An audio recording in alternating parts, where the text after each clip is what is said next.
Сәлеметсіздер ме балалар? Біздер бүгін 131 сабақты өтетін боламыз. Алдымен балалар біздің каналымызға тіркеліп, лайк және қоңырау басуды ұмытпаңыздар. Біздің бүгінгі сабағымыздың тақырыбы дара және күрделі сан есімдер.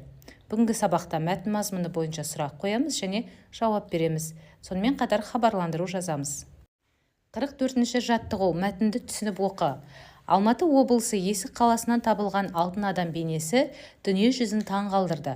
Қорғанға сақтың жас көсемі жерленген. Оның тәжінен бастап аяқ киіміне дейін жылқы, барыс, таутеке, арқар және түрлі құстарды бейнелейтін 4000 алтын әшекей қадалған. Бас киімнің алдыңғы жағына 4 алтын жебе салынған. Енді балалар тапсырмаларды орындаймыз. Бірінші тапсырма, мәтін мазмұны бойынша бір-біріңе сұрақ қойыңдар дейді. Бірінші сұрақ, алтын адам бейнесі қай қаладан табылған?